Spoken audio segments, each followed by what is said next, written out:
우리가 라디오를 들을 때 요즘에 라디오를 잘 안 듣는 것 같습니다.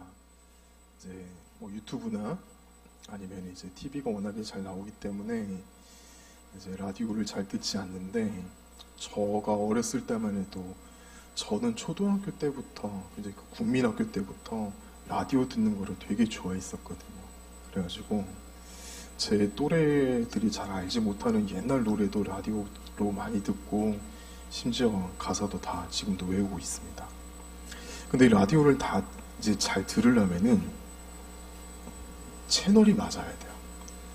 방송국에서 쏘는 전파와 우리가 가지고 있는 그 라디오 수신기가 딱 채널이 잘 맞아야지 깨끗하게 잘 들립니다. 그래서 어렸을 적에는, 옛날에 여러분은 TV도 이렇게 막 돌려서 이렇게 막 주파수 맞춰서 지직지직 하는 거 이제 잡고, 안테나도 이렇게 막 돌리고 막 그러지 않았습니까? 그런 것처럼 라디오도 그렇게 돼야 되죠.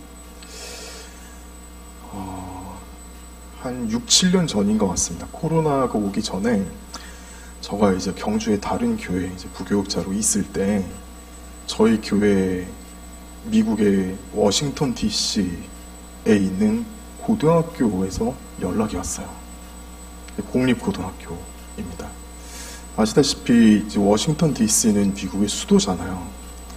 미국은 고등학교가 사립고등학교가 있고 공립고등학교가 있습니다. 사립고등학교는 좋아요. 이제 1년에 등록금도 이제 거의 한 7천만 원, 8천만 원. 한 학기가. 근데 좋은 학교에 들어가면은 좋은 대학교에 들어갈 가능성이 높아지죠. 근데 공립학교는 생각보다 교육 수준이 굉장히 떨어집니다.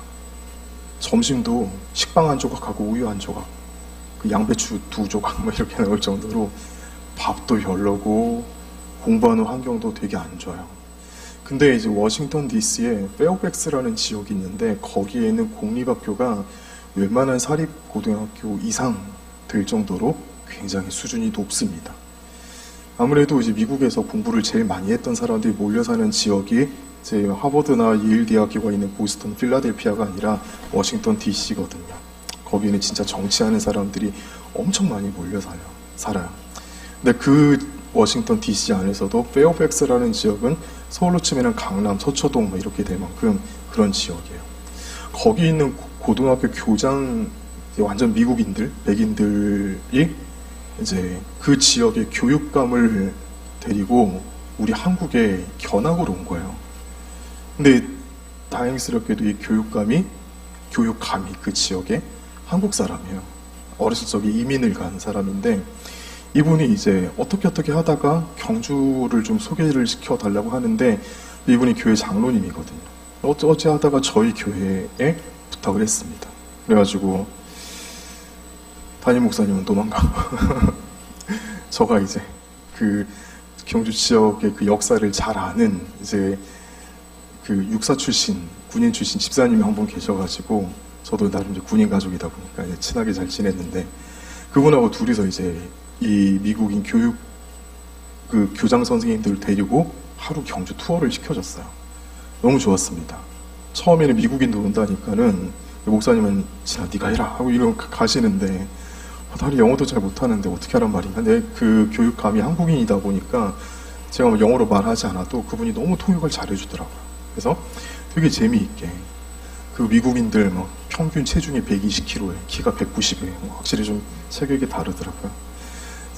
그 한식 먹여주고 하니까 이 젓가락질도 잘 못하는데 이제 가르쳐주고 되게 재미있는 시간을 보냈어요. 그런데 저녁 시간이 되자 이제 이분들이 이제 저희에 대한 담례로 교회에서 특강을 하나를 해주겠다는 거예요. 1시간 동안. 미리 얘기가 다 된 상태여서 저희가 이제 몇 주 전부터 지역사회 홍보를 좀 했습니다. 이제 이런 사람이 와서 특강을 한다, 와서 들어라. 그래서 특강을 하는데, 그 얘기하는 주제가 이제 미국의 헌법 정신, 민주주의의 원칙과 정신, 그리고 미국 교육의 교육 철학, 그리고 리더십 특강. 한국에서 잘 들을 수 없는 강의거든요. 근데 너무너무 저는 이 강의가 너무 기대가 돼가지고 너무 좋았어요. 그런데 말입니다, 사람들이 많이 와서 그 강의를 듣는데 현장의 분위기는 이상하게 변해갔어요. 어떻게 됐을까요? 입시 설명회가 돼버렸어요. 사람들이 막 와서 질문을 하는데 어떻게 하면 당신네 고등학교에 우리 애를 보낼 수 있습니까? 이런 얘기가 좀 창피해가지고 이런 생각하면 안 되는데 만약에 서울에서 이 강의했으면 이런 질문 안 나왔을 건데 지역 수준이 이거밖에 안 되는가 보다 해가지고 저는 좀 속이 상했어요. 좀 부끄러웠어요. 이제 강의 끝나고 나서 이제 이분들을 이제 저녁에 서울로 가야 되니까 그 신경주역으로 이제 제가 차로 모셔다 드리면서 제가 이 얘기를 좀 했어요. 사실은 좀 이런 분위기가 연출이 돼가지고 아무래도 이제 애들 키우는 엄마들이 많이 왔기 때문에 관심을 가지고 있겠지만 그래도 이런 분위기가 나와서 저는 너무 좋은 강의였는데 제가 좀 부끄럽습니다. 그렇게 얘기하니까 이 교육감 장로님이 충분히 이해한다고 자기도 이제 한국에 몇 번 왔답니다. 학교 선생님들을 데리고.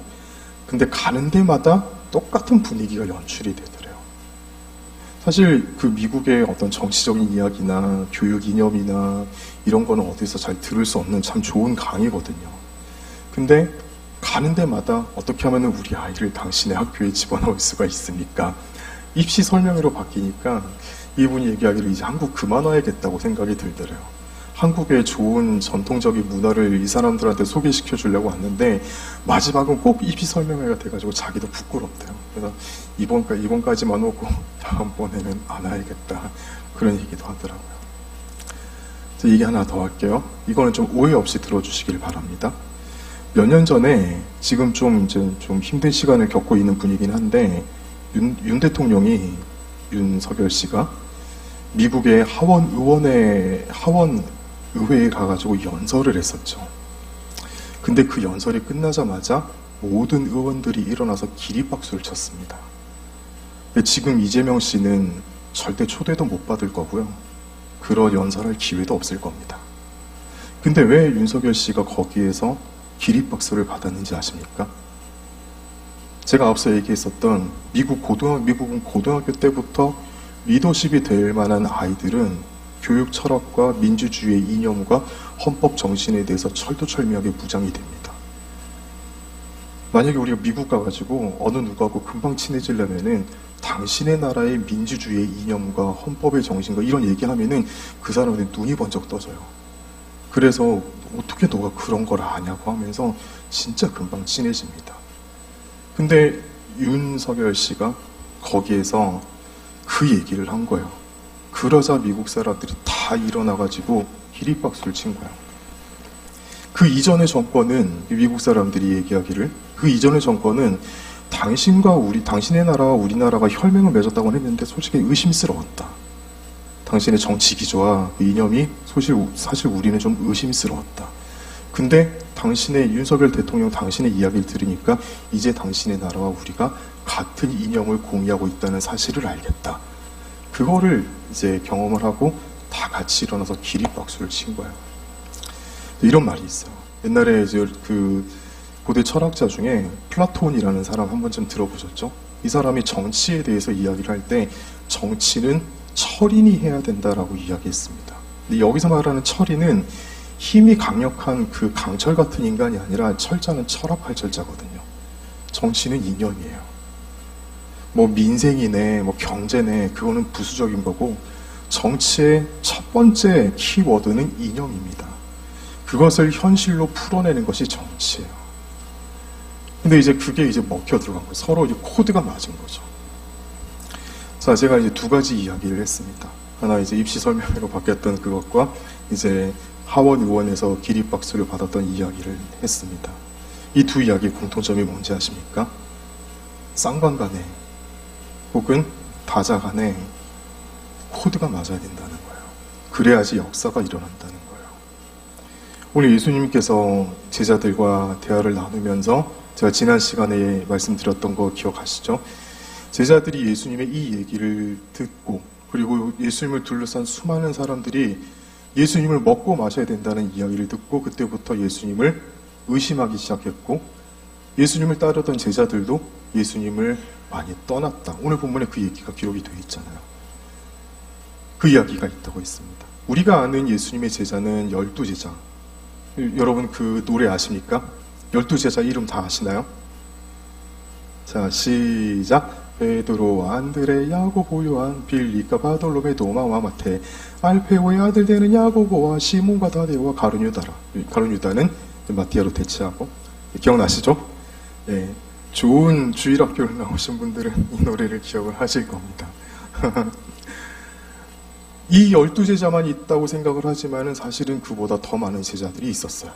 예수님을 따라다니는 사람들이 많았어요. 근데 예수님의 이 얘기를 듣고 이때부터 이제 예수님을 감당하기가 어려운 거죠. 예수님이 많이 떠나가기 시작했습니다.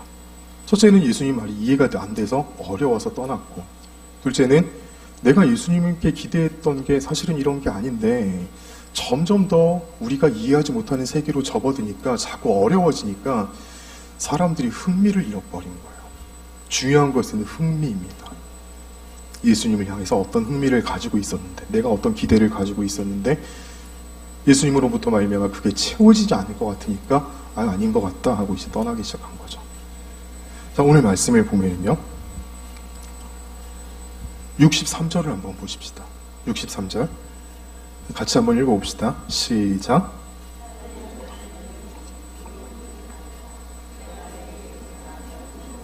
생명이라. 예수님께서 어떤 말씀을 하셨습니다. 근데 사람들의 반응은 두 가지였어요. 어떤 사람들은 그 말이 무슨 뜻인지를 이해를 했습니다. 그러면서 심지어 베드로처럼 주여 생명의 말씀이 여기 있는데 내가 어디 가겠습니까? 이게 무슨 말일까요? 예수님 말씀이 이해가 된다는 거예요. 예수님 말씀이 공감이 되고 그 말 뜻에 나도 따르겠다는 그 의지를 보여주는 겁니다. 근데 이런 사람이 있는가 하면 자칭 예수님의 제자라고 하면서도 예수님을 떠나가는 사람, 이 두 부류가 나뉘게 된다는 겁니다. 우리도요, 교회 다니다 보면, 신앙생활 하다 보면은 이렇게 두 부류로 자꾸 나누어지게 됩니다. 어떤 성도들은 말씀을 자꾸 말씀이 이해가 됩니다. 원래 말씀은 분석하고 논리적으로 이렇게 해서 귀납적인 성경 연구 반복을 통해서 이해가 된 다음에 믿어지는 게 아니에요. 성경 말씀은요, 성령님의 역사하심으로 말미암아 우리에게 믿음이 먼저 부어져서 그 말씀이 먼저 믿어져야 되는 겁니다. 믿다 보면은 이해가 되는 거예요. 그게 하나님 말씀이고 이게 영적인 세계입니다. 근데 이해가 되는 것은 내가 나중에 처음에는 어려워서 이해가 안 됐는데 나중에 내 머리가 터져가지고 내 머리가 나중에는 그게 좀 이렇게 지식이 넓어지고 그렇게 돼서 이해가 되는 게 아니라 하나님 말씀이 내 삶에 녹아드는 거예요. 그거를 체험하게 되는 거예요. 그러니까 그 말씀이 무슨 뜻인지 삶으로 이해가 되는 거예요. 이게 영적인 세계입니다. 믿음이 먼저 부어져야지만이 하나님의 말씀이 이해가 되고, 그러고 나면은 우리 속에 이제 역사가 일어나기 시작하는 거예요. 그러면은 말씀을 담는 그릇이 만들어지고 더 많이 말씀이 담기게 되고 더 많이 믿어지고, 이전에는 감당하지 못했던 일들이 이제는 감당이 되고, 이전에는 할 수 없었던 것들이 이제는 되어지는 역사가 일어나게 되는 겁니다. 이게 영적인 세계예요. 예수님께서 지금 이걸 말씀하고 계시는 겁니다. 살리는 것은 영이니 육은 무익하니라. 그런데 예수님 말씀을 듣고 그것을 영적으로 받아들이지 않고 믿음으로 반응하지 않고 우리 인간의 통법과 인간의 어떤 지식과 인간의 어떤 사유함으로 예수님의 말씀을 자꾸 분석하고 이해하려고 하면은 점점 더 길을 잃어버리고 미궁으로 빠져버립니다. 한 번씩 신방을 하거나 성도들을 만나게 되면 조금 답답한 사람들을 만나게 돼요. 믿음으로 받아들여야 될 내용인데 자꾸 자기가 지금까지 경험해온 일들을 바탕으로 본인이 가지고 있는 어떤 지식으로 자꾸 이거를 설명하려고 하는 거야. 그러니 자꾸 그냥 하나의 종교의 하나의 그냥 그 교리로, 종교의 하나의 태제로밖에 접근이 안 되는 겁니다. 그렇게 되면은 이게 믿어집니까? 안 믿어집니까? 자꾸 멀어질 수밖에 없는 거예요. 하나님의 말씀은 믿음으로 대하는 것이지 인간의 이성과 논리나 지식이나 어떤 그런 것으로 접근하는 것이 아닙니다. 그래서 우리 본문 읽어온 나중에 70절과 71절에 가면은 하나님께서 우리에게 하나님께서 예수님에게 그들을 이끄셨다고 했습니다. 하나님의 부르심입니다. 하나님의 말씀은 하나님의 부르심이 있는 사람들에게 먼저 믿어지게 되고 하나님의 말씀을 믿음으로 받아들일 때 우리 안에 영적인 세계가 열리게 되는 역사가 있을 줄 믿습니다. 자, 그런데 영적인 세계에 들어온 사람들도 두 가지의 경우가 있을 수 있어요. 굳이 이렇게 첫째, 둘째 이렇게 나눌 수는 없는데 우리가 좀 이해하기 쉽게 제가 좀 카테고리를 좀 나눠보겠습니다. 첫 번째는 너무너무 하나님께 큰 은혜를 받은 사람들이에요. 지금까지 한 번도 하나님이라는 존재를 의심해 본 적이 없어요. 모태신앙의 경우를 예를 들어봅시다. 여러분, 제가 하나 좀 여쭤보겠습니다. 자녀들이 신앙을 갖느냐 신앙을 가지지 않느냐는 그들의 선택에 맡겨야 되는 문제일까요? 아니면은 이놈을 잡아 죽여서라도 세뇌를 시켜서라도 신앙을 가지게 만들어야 되는 걸까요? 내가 성경 말씀 인용해 보겠습니다. 내가 이 아이와 다투는 한이 있더라도 하나님을 믿게 만들어야 되는 걸까요? 아니면 때가 되면 지가 알아서 믿겠지. 어떻게 해야 되는 걸까요?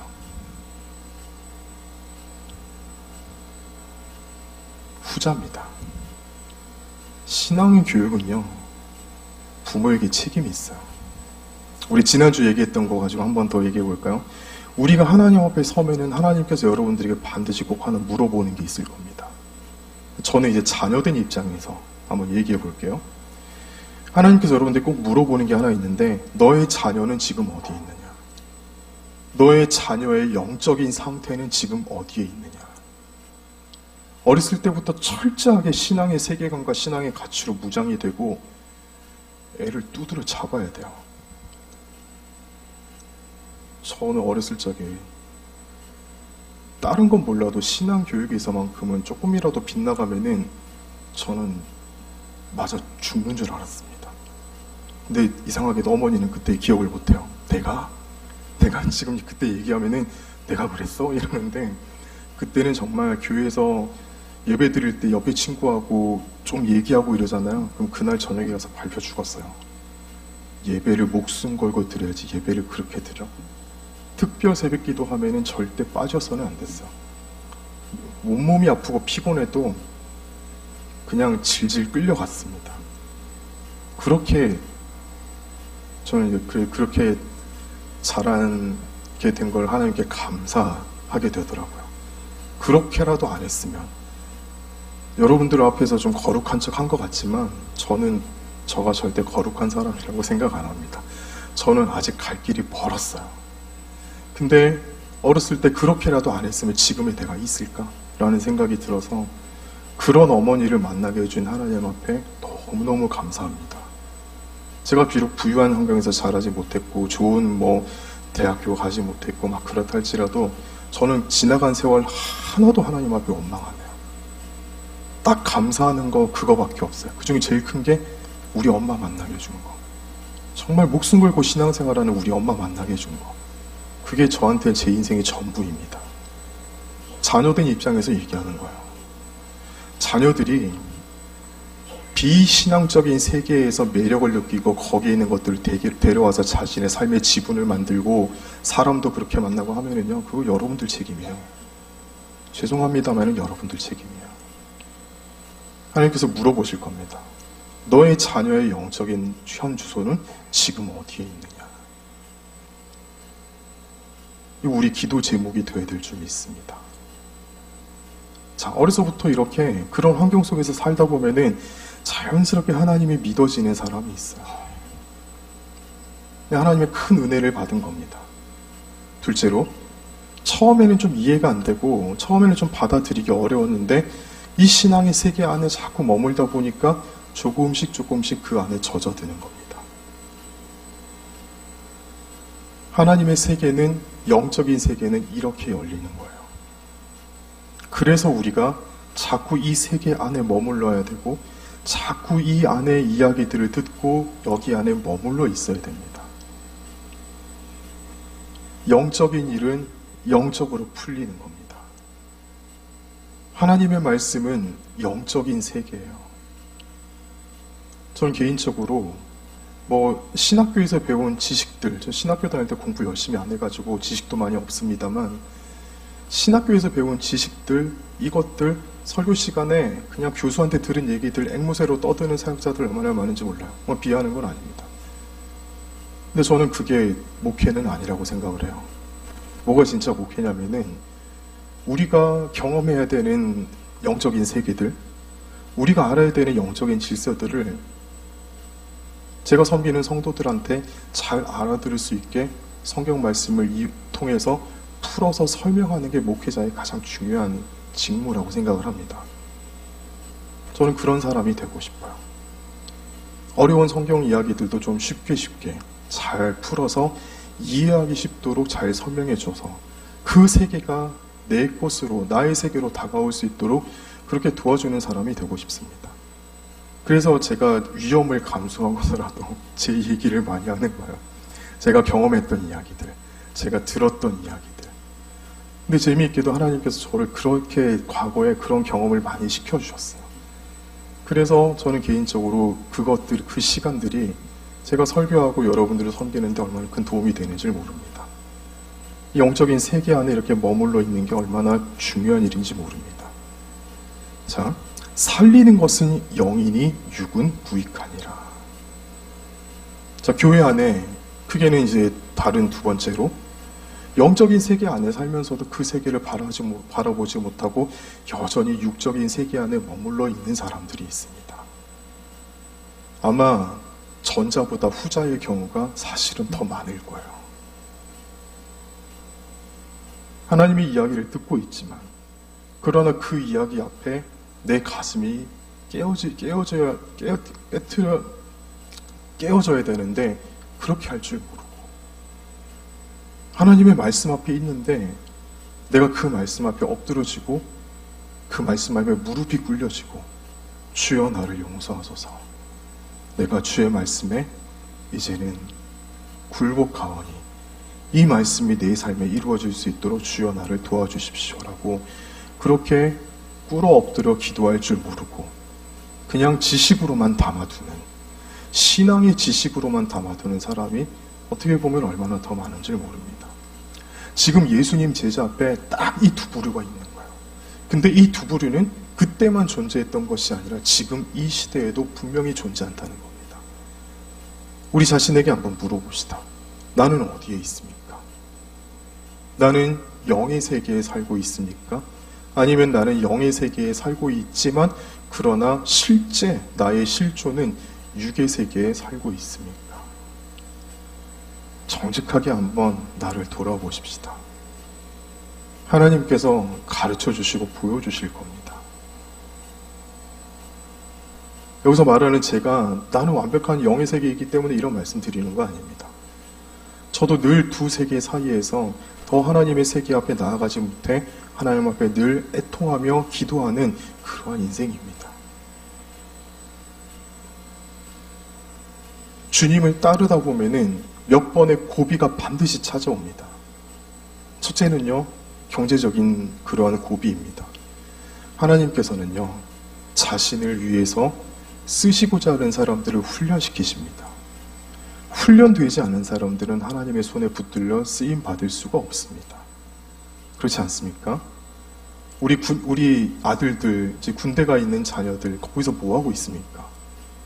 전쟁할 때 그 부대가 맡은 임무를 완벽하게 승리로 이끌기 위해서 똑같은 부여받은 임무를 수십 번, 수백 번씩 연습하는 거예요. 훈련하는 거예요. 훈련이 잘 된 사람만이 전쟁에 나가서 이길 수가 있습니다. 운동선수들은 어떻습니까? 우리가 잘 아는 그 훌륭한 운동선수들, 그냥 천부적인 재능만 가지고 평상시에 그냥 대충 시간 보내다가 경기장 나가서 막 잘하게 되는 줄 아십니까? 근육이 찢어져라. 그 TV에 서장훈 선수라고 있죠. 2m 넘는. 요즘에 방송을 하고 있지만 그 선수가 농구 선수로는 우리나라 최고의 센터였거든요. 아침 새벽부터 눈 감을 때까지 하루에도 도망치고 싶은 생각을 몇 번씩이나 했대요. 너무 힘들어서. 정말 입에서 구역질이 나올 정도로, 헛구역질이 나올 정도로 그렇게 연습을 365일 동안이나 했답니다. 그렇게 훈련 안 하면은 좋은 선수가 되지 못하는 거예요. 강수진 씨라는 우리나라에서 가장 유명한 발레리나를 아십니까? 이분은 유럽에서도 모든 발레단에서도 수석 발레리나로 할 만큼, 지금은 이제 은퇴해서 교수로 일하고 있지만은 80년대, 90년대 우리나라를 빛냈던 세계 최고의 발레리나였어요. 인터넷에 나와 있는 그 사람의 발을 보셨습니까? 강수진 발레리나의 발, 검색해서 한번 찾아보세요. 사람의 발이 아니에요. 발가락에 마디마디가 다 이만하게 부어오르고 터져가지고 은퇴하고 나서 몇 년 동안 잘 뛰어다니지도 못했대요. 그동안에 너무. 축구선수 박지성 씨는 어떻습니까? 연골이 다 달아 없어졌대요. 뛰지를 못해요, 지금. 그 젊은 나이에. 왜 그렇게 됐겠습니까? 미친 듯이 훈련받았기 때문입니다. 하나님께 쓰임받는 인생은 하나님께서 반드시 훈련을 시키시는데, 첫째, 경제적인 훈련을 시키십니다. 하나님께서 그 사람을 다 비워버리세요. 그죠, 여러분들 그런 시간들 지내오신 적 없으십니까? 첫 번째가 경제적인 훈련을 시키시는 거예요. 때로는 내 자녀들에게 먹일 쌀이 떨어질 때가 있어요. 내일 당장 우리 애 학용품 사서 준비물 사서 학교에 보내야 되는데 그게 없을 때가 있어요. 저도 그랬어요. 주일날 오후 예배 끝나고 이제 서울에서 사역할 때인데 천안에 있는 학교 기숙사에 가야 되는데 그때 지하철 요금이 2,400원이었어요. 주머니에 1,000원밖에 없는 거예요. 아무리 다 털어도 지하철비가 안 나와요. 그렇게 하나님께서 저를 교회에 딱 묶어두실 때도 있었습니다. 그 뒤에 하나님께서 뭘 가르쳐 주시는지 아십니까? 정말 하나님께서만이 도와주실 수 있는 기가 막힌 타이밍으로 하나님께서 그 인생을 채워주시기 시작하십니다. 그때 배워요. 나를 이끌어 가시는 분은 하나님이시구나. 내 필요를 아시는 분은 하나님밖에 없구나. 하나님께서 나를 먹이시는구나. 그걸 배우게 돼요. 그 다음부터 몇 단계 훈련을 계속해서 거칩니다. 그 다음은 사람들과의 관계 훈련이에요. 나는 아무 잘못 안 했는데, 그랬다고 생각했는데, 근데 사람들로부터 자꾸 밀려나게 돼요. 누군가 중간에서 내 관계를 다 틀어버리는 사람들이 한두 명 반드시 나타나요. 근데 나중에 그 사람들은 결국에는 그 인생의 뒷골목에서 하나님께서 따로 만나서 손을 보시더라고요. 근데 그 시간을 거쳐야 돼요. 철저하게 외롭고 때로는 화가 나고 분할 때도 있어요. 그때 주님께서 당하셨던 그 시간들을 다시 묵상하게 하십니다. 이 단계들이 있어요. 사람마다 조금 다를 수는 있지만, 제가 왜 이걸 말씀드리는지 아십니까? 우리가 영의 사람이 되기 위해서는 하나님께서 우리를 때로는 다루십니다. 이 시간들을 거칠 때 그제서야 육의 세계에서는 육의 세계에 살고 있었을 때 보이지 않는 예수님의 손이 보이기 시작해요. 이제까지는 보지 못했던 하나님의 역사하시는 방법을 깨닫게 되고, 하나님께서 어느 타이밍에 나와 함께 하시는지 그때 그것을 알게 됩니다. 그때 우리는 육의 사람에서 영의 사람으로 넘어오게 됩니다. 지난 시간에 말씀드렸던 되어지는 은혜가 이렇게 이루어지는 겁니다. 한번 정리를 좀 해볼까요? 교회 안에 두 가지 종류의, 두 부류의 성도들이 있어요. 하나는 영에 속한 성도들, 하나는 육에 속한 성도들. 여러분들은 어디에 서기를 원하십니까?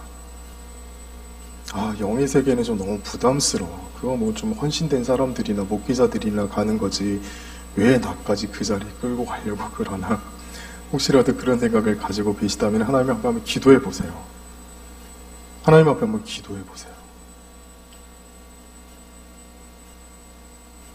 그렇지 않고 내가 영의 세계에 계속해서 머물기를 원하고 이 세계 속에서 주님을 더 깊이 만나고 내 삶을 아름답게 이끌어 가시는 그 하나님을 내가 더 깊이 만나기를 원한다면은 그럼 우리는 뭐 해야 되겠습니까? 기도해야 돼요. 하나님께서 그리고 그 마음 가지고 기도하는 사람들을 기도하는 시간에 더 깊이 만나주시는 역사가 있을 줄 믿습니다.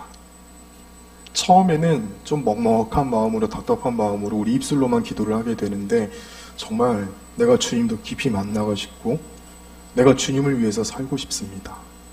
주님, 그러기 위해서는 내가 좀 더 큰 은혜를 받아야겠는데 하나님 나에게 은혜를 주십시오 라고 계속해서 머물러서 앉아서 기도하면은 하나님께서 반드시 하나님의 때 우리의 그 마음을 만져주시는 때가 반드시 찾아옵니다. 그 간절한 마음 가지고 하나님 앞에 기도하는 자리에 머물러 있을 때 하나님께서 우리를 만나주시고 우리 마음속에 역사하시는 은혜가 있을 줄 믿습니다.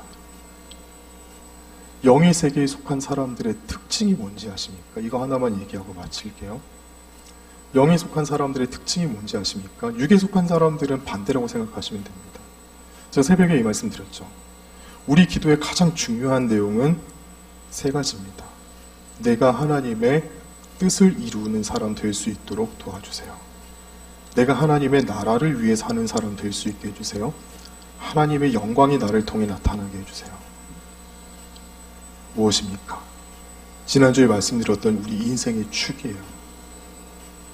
내가 하고 싶은 대로 내 인생을 이끌고 가는 게 아니라 하나님 위해서 내 인생이 쓰임받을 수 있도록 내가 그 앞에 엎드려지는 겁니다. 내가 하고 싶은 대로 사는 게 아니라 하나님께서 하고 싶은 대로 내 삶 속에 그 일이 이루어질 수 있도록 주님 나를 사용해 주십시오. 그렇게 살아가야지 우리가 하나님 앞에 섰을 때 우리 인생이 쫙 파노라마처럼 펼쳐질 때 안 깨지고 남는 게 있다니까요. 그게 우리 인생에 정말 중요한 축을 세우는 겁니다. 그러기 위해서는 우리가 뭘 해야 되겠습니까? 기도해야 됩니다. 그래서 금요 심야 기도회에 더 많이 나오시고 나와서 함께 기도의 제단을 쌓아 나가시고 기도의 불을 붙여 나가시고 우리 인생에 기도의 불이 절대로 꺼지면 안 돼요. 그 불을 계속해서 붙여 나가시는 우리 모두가 되시기를 주님의 이름으로 축복합니다. 말하겠습니다. 기도할 때 하나님께서 반드시 은혜를 주십니다. 진짜 신앙생활하는 사람은 기도하는 사람입니다. 기도의 자리를 사모하시고 늘 기도의 자리에 나오길 힘쓰시는 우리 모두가 되시기를 주님의 이름으로 축복합니다. 그래서 의미 없이 흘러가는 우리 인생이 되지 않게 하시고 항상 영의 세계에 머물러 있는, 정말 하나님께서 우리 인생을 붙드시고 우리 인생을 살리시는 그 일을 날마다 체험하며 사시는 예수님의 말씀이 깨달아지고 생명의 말씀이 여기 있는데 우리가 어디로 간단 말입니까? 나에게 주님 말씀 더 많이 들려주십시오. 말씀 속에 역사하시는 그 주님을 내가 더 깊이 만나기를 원합니다. 주님, 내가 하나님께 나를 그렇게 드립니다 라고 고백하실 수 있는 우리 모두가 되시기를 축복합니다.